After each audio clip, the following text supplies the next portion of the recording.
Mecca Medina में की इबादत, अब उमरान मलिक तोड़ेंगे 162। उमरान मलिक हिंदुस्तान के इतिहास के अब तक के सबसे तेज गेंदबाज हैं। उमरान मलिक ने अपनी रफ्तार का दीवाना सभी को बना दिया है। और अब वो उमरान मलिक कहां पर हैं? उमरान मलिक हमें मक्का मदीना में नजर आए हैं। सबसे पहले मैं आपको कुछ तस्वीरें दिखाता हूं और फिर बताऊंगा कि उमरान मलिक यहां क्यों गए हैं। तो देखिए, ये उमरान मलिक ने अपने इंस्टाग्राम पोस्ट जो डाला है उसमें आप देख सकते हैं कि उमरान मलिक उसी हमें ड्रेस में नज़र आ रहे हैं जो मक्का मदीना में जब आप इबादत के लिए जाते हैं तब वो पहनी जाती है। वाइट जो है पूरा उन्होंने एक शॉल सा लपेटा हुआ है, आप इसमें उमरान को देख सकते हैं। और अगर हम दूसरी फ़ोटो की बात करें तो इसमें भी उमरान मलिक पूरा उसी हमें ड्रेस में नज़र आ रहे हैं जो मक्का मदीना के दौरान इबादत में पहनी जाती है। और एक और तस्वीर है जिसमें उमरान मलिक आप देख सकते हैं, उन्होंने यहाँ पर दो तस्वीरें एक कोलाज करके एक साथ उमरान मलिक ने अपने सोशल मीडिया अकाउंट पर अपलोड की है। अब उमरान मलिक की इस इबादत के बारे में आपको बताऊं और उससे पहले आप देख सकते हैं ये एक और तस्वीर है उमरान मलिक की मक्का मदीना की। तो देखिए, मक्का मदीना पहुंचे हैं भारतीय क्रिकेटर उमरान मलिक। उमरान मलिक सबसे तेज़ गेंदबाज, जैसे मैंने आपको बताया, इंडिया के लिए खेल चुके हैं। आईपीएल में हमें दमदार परफॉर्मेंस करते हुए नजर आते हैं। और अब वो मक्का मदीना गए हैं, दोस्त आतिफ के साथ उमरा करने पहुंचे हैं। उमरान मलिक जो मक्का मदीना गए हैं वो इस बार उमरा के लिए गए हैं। टीम इंडिया से फिलहाल बाहर है उमरान। इस समय उमरान मलिक इंडियन टीम का हिस्सा नहीं है।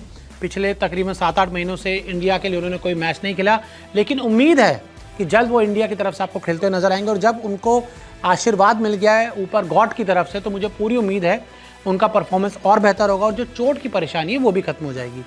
तो देखिए, चोट से भी लगातार परेशान है उमरान मलिक, चोट से परेशान चल रहे हैं। रणजी नहीं खेल पाए, उससे पहले भी डोमेस्टिक क्रिकेट में चोट की वजह से ज़्यादा नहीं खेल पाए। तो ऐसे में उमरान मलिक ने फैसला किया अब उन्हें मक्का मदीना जाना चाहिए और इबादत करके आनी चाहिए। मक्का मदीना में इबादत करने पहुँचे उमरान, जैसा मैंने आपको पहले बताया। अल्लाह की पाक जगह है मक्का मदीना। अगर मैं मक्का मदीना के बारे में आपको बताऊं तो अल्लाह की, जो इस्लाम में मानते हैं, अल्लाह की बहुत ही पाक जगह है मक्का मदीना। पूरी दुनिया से लोग उम्रा हज के लिए आते हैं, उम्रा करने भी लोग आते हैं और लोग हज के लिए भी आते हैं पूरी दुनिया से, जो इस्लाम धर्म को मानते हैं। अभी उम्रा के लिए ही गए हैं उमरान मलिक। मैं आपको बता दूं कि आप कंफ्यूज मत होइएगा, अभी उमरान मलिक हज के लिए नहीं गए हैं, अभी फिलहाल उमरान उम्रा के लिए गए हैं। अब आप सोच रहे हैं कि उम्रा क्या होता है और हज में क्या अंतर है, तो आपको बता देते हैं। हज के लिए अभी नहीं गए उमरान। जी हाँ, जैसे मैंने आपको पहले बताया, उमरान मलिक अभी हज के लिए नहीं गए हैं। हज उम्रा में होता है काफ़ी अंतर। जी हाँ, हज अलग होती है और उम्रा अलग होता है। किसी भी वक्त उम्रा के लिए जा सकते हैं, यानी कि साल के 12 महीने होते हैं, कभी भी आप उम्रा करने के लिए जा सकते हैं। लेकिन आप हज के लिए पूरे साल कभी भी नहीं जा सकते। हज पर जाने के लिए एक खास महीना होता है।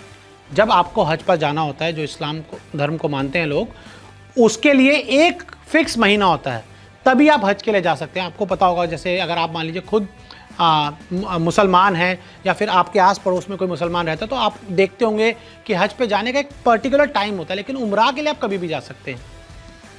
इस्लामिक कैलेंडर के हिसाब से होता है हज। जो इस्लामिक कैलेंडर है उसके हिसाब से जो हज की डेट्स आती हैं, उस पूरी एक महीने की डेट्स आती है, तभी आप हज के लिए जा सकते हैं। आप उम्रा के लिए पूरे साल कभी भी जा सकते हैं, लेकिन हज के लिए आप ये नहीं कि जनवरी से लेके दिसंबर तक कभी भी चले जाएंगे, ऐसा नहीं होता। एक फिक्स महीना होता है, कुछ तारीखें होती हैं, उसी दौरान आप जा सकते हैं। तो ऐसे में उमरान मलिक इबादत करने के लिए पहुँचे हैं। और देखिए, जब आप प्रार्थना करते हैं या इबादत करते हैं, भगवान के आगे आप सर झुकाते हैं, अल्लाह के पास आप जाते हैं, तो ऐसे में क्या होता है, आपको पॉजिटिव वाइब्स मिलती है, आपको आशीर्वाद मिलता है, जिससे आपकी सेहत बेहतर होती है। और इस समय उमरान मलिक, हम सबको पता है कि उनको इंजरी हो गई है, रणजी वो नहीं खेल पाए, तो ऐसे में उनके पास समय भी था कि वो जा सकते थे, उम्रा कर सकते थे, तो उम्रा करने गए हैं और अपने दोस्त आतिफ के साथ वो उम्रा करने गए। और उम्मीद है कि अब जब वो आशीर्वाद लेकर आए हैं, इबादत करके आए हैं, तो जल्द ही एक बार फिर उमरान मलिक सबसे पहले तो हमें फिट नज़र आएंगे, उसके बाद आईपीएल ऑक्शन में तूफान लाएंगे और फिर आपको 162 शोएब अख्तर के रिकॉर्ड से आगे बढ़ते हुए नजर आएंगे।